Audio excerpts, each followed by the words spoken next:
దేవునికి స్తోత్రము.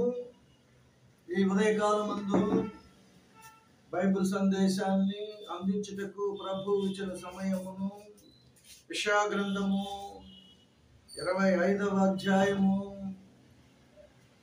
1వ వచనము నుండి కొన్ని వచనాలను మనము చదువుకుందాము. దేవుని దైవ శాస్త్రాన్ని. యెహోవా, నీవే నా దేవుడవు, నేను నిన్ను హెచ్చించెదను, నీ నామమును స్తుతించెదను. నీవు అద్భుతములు చేసితివి, సత్య స్వభావమును అనుసరించి నీవు పూర్వకాలమున చేసిన నీ ఆలోచన నెరవేరినది. నీవు పట్టణము దెబ్బగాను, ప్రాకారములు గల పట్టణము పాడుగాను, అన్యుల నగరి పట్టణముగాను మరలా ఉండకుండా నీవు చేసితివి. అది మరలా ఎన్నడూ కనబడకుండా చేసితివి. బేగరుల ఊపిరి గోడకు తగిలిన గాలి వలె ఉండగా నీవు పేదలకు శరణ్యముగా ఉంటివి. దరిద్రులకు కలిగిన శ్రమలో వారికి శరణ్యముగాను, గాలి వాన తగలకుండా ఆశ్రయముగాను, వెట్ట తగలకుండా నీడగాను ఉంటేవి. కాబట్టి బలిష్ఠులైన జనులు నిన్ను గణపరచెదరు. భీకర జనములు పట్టణములు నీకు భయపడుదురు. ఎండిన దేశములో ఎండ వేడిమి అణిగిపోనట్లు నీవు అన్యుల ఘోషను అణచివేసితివి. మేఘఛాయలను ఎండ అణచివేసినట్లు బలత్కారుల భయకీర్తన అణచివేయబడును. ఈ పర్వతము మీద సైన్యములకు అధిపతి యెహోవా సమస్త జనముల నిమిత్తము క్రొవ్విన వారితో విందు చేయబడును. మరియు మధ్య మీదనున్న ద్రాక్ష రసముతో విందు చేయును. మూలుగులు గల క్రొవ్వి వాటితో నిండు వేయును. మట్టి మీద నిర్మలమైన ద్రాక్ష రసముతో నిండు వేయును. సమస్తముల ముఖములు కప్పుచున్న ముఖమును సమస్త జనముల మీద పరచబడిన తెరువు ఈ పర్వతము మీద ఆయన తీసివేయబడును. మరన్నడు ఉండకుండా మరణమైన మృంగివేయబడును. ఆ ప్రభు అయిన యెహోవా ప్రతివాని ముఖము మీద బాష్ప బిందువులు తుడిచివేయును. కాబట్టి భూమి మీద తన జనుల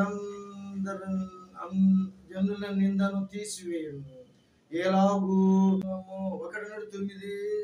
1:9 ఆదినమున జనులు ఎలాగూ నందురు, ఇదిగో మనలను రక్షించునని మనము కనిపెట్టుకుని ఉన్న మన దేవుడు, మనము కనిపెట్టుకుని ఉన్న యెహోవా ఈయనే. ఆయన రక్షణ దినమును బట్టి సంతోషించి ఉత్సహించము. 10వ వచనము, యెహోవా హస్తము ఈ పర్వతము మీద నిలుచును. పెంకులున్న వరిగడ్డి త్రొక్కబడును. మోయాబీయులను తమ చోటనే త్రొక్కబడుదురు. 11వ వచనము, ఈతగాండ్రు ఈదుట తమ చేతుల్లో చావునట్లు వారు దాని మధ్యను తమ చేతులలోనే చావుదురు. వారెన్ని తంత్రములు పన్నినను యెహోవా వారి గర్వమును అణిచివేయును. అలాగే 12వ వచనములో, మోయాబు నీ ప్రాకారములను పొడవైన కోటలను ఆయన కృంగగొట్టును. వాటిని నేలకు అణగద్రొక్కి ధూళి పాలు చేయును. Praise the Lord. యెషయా గ్రంథము 25వ అధ్యాయము 1 నుండి 12 వచనాల వరకు దేవుడు ప్రజలకు ఇచ్చినటువంటి సహాయ సహకారములను బట్టి, ఈ వాక్యానుసారమును బట్టి ప్రజలను చక్కగా ఎన్నుకున్నాడు, చక్కగా పోషించాడు, ప్రేమించాడు. ప్రార్థించుకుందాం. ప్రియుల ప్రభు అయిన దేవా, పరిశుద్ధుడైన మా దేవా, ఈ దినమున యెషయా గ్రంథము 25వ అధ్యాయం 1వ వచనం నుండి 12 వచనాల వరకు మరి నీవు చేసిన కార్యములు, నీవు ఎన్నుకున్న నీ బిడ్డలకు నీవు చేసిన సహాయ సహకారములను బట్టి ఇదిగో ప్రభా ఈ ప్రసంగమును మరి చేయుటకు అవకాశం ఇచ్చిన గొప్ప దేవా, మరి మరి ఈ కార్యక్రమాన్ని నడిపిస్తున్న నీ బిడ్డను బట్టి అయా ప్రపంచవ్యాప్తముగా వెళుతున్న ఈ యెషయా గ్రంథము యొక్క విధానము మరి మరి టీవీ మరి